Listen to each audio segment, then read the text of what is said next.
Hello મિત્રો, આજે એક સરસ મજાની વાત શેર કરવી છે. જૂના સમયના પહેલાના સમયના લગ્ન અને આજના સમયના લગ્ન એ બંને વચ્ચેનો આપણે તફાવત, એ બંનેમાં શું અંતર આવી ગયું છે, શું ફરક આવી ગયો છે, આપણે શેર કરવું છે. મારી નજરમાં કઈ રીતનો કેટલો કેટલો ફરક આવ્યો છે આપણે જાણીએ. તમારી નજરમાં જે કઈ હોય તમે કોમેન્ટ કરી દેજો ને વિડીયો છેલ્લે સુધી જોજો, તમને મજા આવશે. અને કોઈ વડીલો જો જોતા હોય આ વિડીયો તો એમને પણ એમના જમાનાના લગ્ન યાદ આવી જાય. બરાબર? તો આપણે સૌથી શરૂઆતના ટોપિક ઉપર જાય, સ્ટેપ બાય સ્ટેપ આપણે ચાલશું. તો સૌથી પહેલો સ્ટેપ એ આવે કે સંબંધ જોવા જવાનું થાય, છોકરી જોવા જવાનું થાય. બરાબર? હવે સમજો છોકરી જોવા જવાનું હોય તો પહેલાના સમયમાં આપણા પપ્પા, આપણા દાદા એ કોઈનો સંબંધ નક્કી કરવા થવાનું જ હતું. તો એમાં આપણે છોકરાઓને ના લઈ જતા. સમજો કે હું છું તો મને ના લઈ જવામાં આવે. આપણા માટે લગ્ન કરવાનું હોય, આપણા લગ્ન કરવાના હોય તો આપણને લઈ જવામાં ના આવે. આપણા પપ્પા, આપણા દાદા, આપણા કાકા, આપણા બાપુજી મતલબમાં એ બધા લોકો જઈને છોકરી જોયા આવતા ને ત્યાં ને ત્યાં બેસીને નક્કી કરીને આવી જતા કે ભાઈ ઓકે છોકરી ફાઇનલ, અમારો છોકરો અ, લગ્ન કરવા માટે રેડી છે એમ. બરાબર? મતલબ એ રીતે નક્કી થઈ જતું એમ શોર્ટમાં. અત્યારે કેમ થાય છે કે પેલા છોકરા લોકો જોવા જાય છોકરીને. બરાબર? પછી છોકરી વાળા જોવા આવે. એકાબીજાને જોવે છોકરો, છોકરી એકાબીજાને જોવે, છોકરો એકાબીજાને જોવે. એટલે મતલબમાં એકાબીજાને જોઈને નક્કી થાય છે અત્યારે આજના સમયમાં કે ભાઈ છોકરાને છોકરી ગમે તો જ ઓકે, છોકરીને છોકરો ગમે તો જ ઓકે. બરાબર? પછી મિલકત જોવે, સંપત્તિ જોવે, જમીન મકાન જોવે, આ તે સારી ગાડી હોવી જોઈએ, સારા ઘર હોવા જોઈએ. એવું બધું જોઈને અત્યારે લગ્ન થાય છે. બરાબર? માણસાઈ તો જોવે, માણસાઈ જોવે, પૈસાઈ જોઈએ, ગાડી જોઈએ, મકાન જોઈએ, જમીન જોઈએ, બધું અત્યારે જોઈને લગ્ન થાય છે. બરાબર?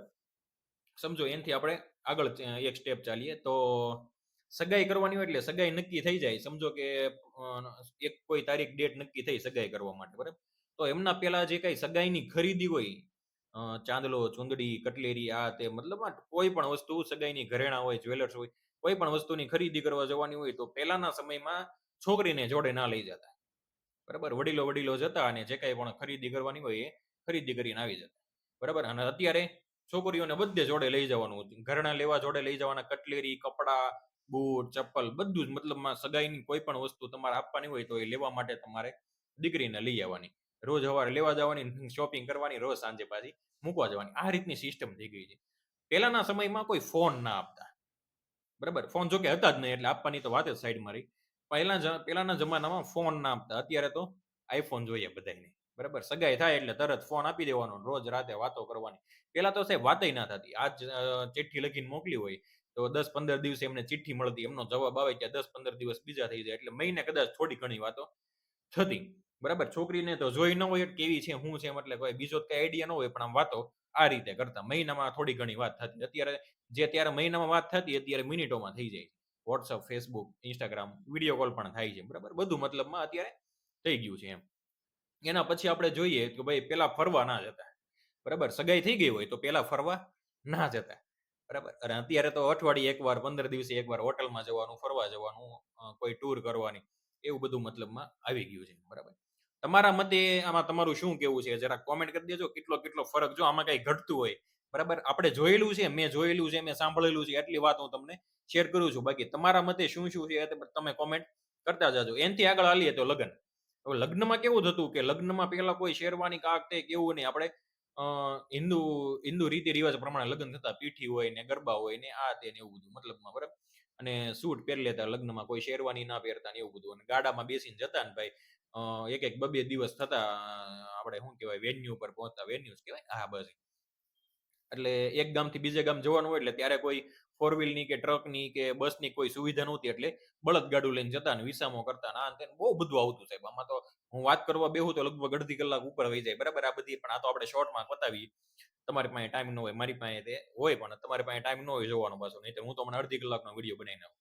બરાબર? પછી એ રીતે દૂર દૂર સુધી જતા. અને અત્યારે ગામમાં ને ગામમાં લગ્ન હોય. મતલબમાં સમજો કે હું સુરતમાં રહું છું, સુરતમાં મેરેજ હોય અને બંનેના પાછા મેરેજ ભેગા હોય.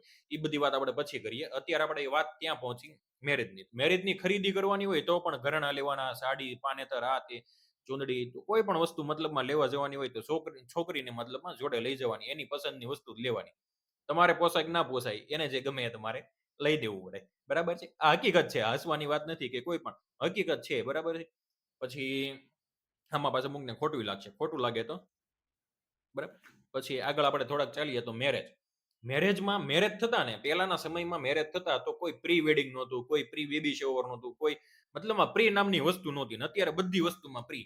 એંગેજમેન્ટ પ્રી થઈ ગઈ, લગ્ન પ્રી થઈ ગયા, બેબી શોવર પ્રી થઈ ગયું, બેબી શૂટ પ્રી થઈ ગયું. મતલબમાં લગ્ન થતા હોય તો એની પહેલા 8-10 દિવસના એકાદ ફોટો પડાવે, પછી મૂકે 10 દિવસ ટુ ગો, 9 દિવસ ટુ ગો, 8 દિવસ ટુ ગો, અને પછી છેલ્લે એક વિડીયો બનાવ્યો હોય પ્રી વેડિંગનો. બરાબર છે. તો આવું બધું અત્યારે બધું બહુ વધી ગયું છે, મતલબ ઓવર થઈ ગયું છે. આપણે જે વિચાર્યું હતું, આપણને આઈડિયા પણ નહોતો કે આવી વસ્તુ થઈ શકે છે, એવું બધું બહુ એક્સ્ટ્રા અલગ લેવલ ઉપર ચાલ્યું ગયું છે બધું. બરાબર. પછી બીજી વાત કરીએ તો મેરેજની ખરીદી. મેરેજની ખરીદી, લગ્ન હોય, સમજો કે મારા લગ્ન છે તો મારે શેરવાની પહેરવાની, આ તે સૂટ પહેરવાનું, બ્લેઝર પહેરવાનું, ઇન્ડો વેસ્ટર્ન આ તે, મતલબમાં કોઈ પણ વસ્તુ પહેરવી હોય તો મારે પહેલા મારી વાઈફને પૂછવાનું તું કેવા કલરનું પહેરવાની છો. બરાબર છે. મારે પહેલા પૂછવાનું ભાઈ તું કેવા કલરનું, હકીકત છે આ, હસવા હું તો હસું છું પણ હકીકતની વાત છે. મારે પહેલા મારા વાઈફને પૂછવાનું તું કેવા કલરનું પહેરવાની છો. અને અત્યારે તો મોસ્ટ ઓફ મારા લગ્નમાં મેચિંગનું એવું બધું બહુ ખાસ હતું નહીં, પણ અત્યારે તો બંને જોડે જ જાય શેરવાની, ચણિયા ચોળી પસંદ કરવા, અને એક જ જગ્યાએ તમને બધું મળી જાય મેચિંગ. બધી જગ્યાએ મેચિંગ, હલ્દીમાં, પીઠીમાં, પછી શું કહેવાય મહેંદીમાં, વરઘોડામાં, અને ગરબામાં, બધી જગ્યાએ હસ્તમેળાપમાં બધું મેચિંગ તમારે કમ્પ્લીટ. બરાબર. તો આવા બધા ખર્ચા એક્સ્ટ્રા થોડાક વધી ગયા છે, જેને જરૂર છે કંટ્રોલ કરવાની. જેને કરવા હોય એ કરજો, ન કરવો હોય કાંઈ નહીં, મોજ કરો, તમે તારે બિલ ભર્યા રાખો. ફેરવો એ કરો, તમે તારે ન ફેરવો એ કરો, મોજ કરો. પછી લગ્ન પછીની વાત કરીએ તો લગ્નમાં પેલા તો લગ્નની વાત કરીએ. લગ્નમાં પેલા સાહેબ ઘરે ને ઘરે લગ્ન કરતા હતા. ઘરમાંથી વાડીમાં આવ્યા ને વાડીમાંથી હવે અત્યારે ફાર્મ. ગમે એવું સાહેબ મકાન હોય, ગમે એવું તમારે ભાડાના મકાનમાં રહેતા હોય, તમારી પરિસ્થિતિ હોય કે ના હોય, પણ તમારે અત્યારે મેરેજ કરવા છે ફાર્મમાં. બરાબર. ખોટું હોય તો કહેજો. અત્યારે બધા લોકોને સાહેબ નાનામાં નાનો પરિવાર હોય કે મોટામાં મોટો પરિવાર હોય, બધા એને સાહેબ ફાર્મમાં લગ્ન કરવા છે. કોઈને શેરીમાં કે વાડીમાં અત્યારે લગ્ન નથી કરવા. શેરી અત્યારે નવી સોસાયટી બને ને સાહેબ એમાં વાડી નથી બનતી.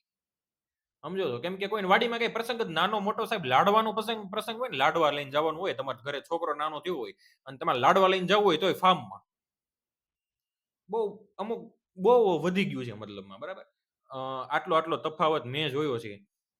બરાબર. અને પેલા તો સમજો કે આપણે લગ્ન નક્કી કરવાના હોય તો જોવા જતા છોકરીઓને આ વખતે.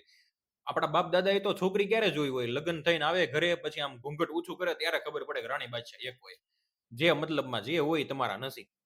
બરાબર. તો આટલો આટલો ફેર પડી ગયો છે પહેલાના લગ્નમાં અને અત્યારના લગ્નમાં. પહેલાના લગ્નમાં સાહેબ શું છે કે ભાઈ આમ જો બધા ભેગા થતા, એક એક બબે 3-3 4-4 દિવસના લગ્ન હોય તો બધા 4 દિવસ જોડે રહેતા, બધા મેન મજા કરતા. બરાબર. શાંતિથી બેસીને એકબીજા જોડે વાત કરતા. અને અત્યારે એક દિવસમાં બધું સવારે માંડવો, સાંજે બપોરે જમણવાર, મંડપ મુહૂર્ત ને સાંજે જાન, આગલે દિવસે રાત્રે ગરબા. બરાબર. એક દિવસમાં લગભગ બધી રસમ પૂરી થઈ જાય. અને જેને મતલબમાં મહેમાનો હોય અમુક, તો તમારા ઘરે લગ્ન હોય ને તો તમારે 5-10 ભાઈઓ જે કઈ હોય, બેનો દીકરીઓ નાન તેન, તો આટલા જ હોય. વધારાના કોઈ લોકો હોય નહીં. બીજા જે બધા મહેમાનોને આમંત્રણ આપ્યું હોય એ બધા ક્યારે આવવાના છે? જમવાના ટાઈમે. જમીન તરત પાછા નીકળી જવાના. એટલે આ રીતની સિસ્ટમ પેલા અત્યારે થઈ ગઈ છે. અને પેલા બધા ગામડે લગ્ન કરતા, સુરતમાં કોઈ લગ્ન ન કરતા. અત્યારે કોઈને ગામડે લગ્ન કરવા નથી, બધાને સિટીમાં લગ્ન કરવા છે. હારા હારા ફાર્મમાં ડેકોરેશન કરી બંને કપલની એન્ટ્રી ના અંતે. તો બધું આ બધું બહુ વધી ગયું છે. બરાબર. જેટલું થાય એટલું કંટ્રોલ કરવાની જરૂર છે. બાકી જો વિડીયો ગમે તો યુટ્યુબમાં સબસ્ક્રાઇબ કરી દેજો, ફેસબુકમાં ફોલો કરી દેજો, અને ઇન્સ્ટાગ્રામમાં ફોલો કરતા જજો. વિડીયો બને એટલો શેર કરી દેજો, અને તમારા મતે શું છે કોમેન્ટમાં લખતા જાજો. Thank you.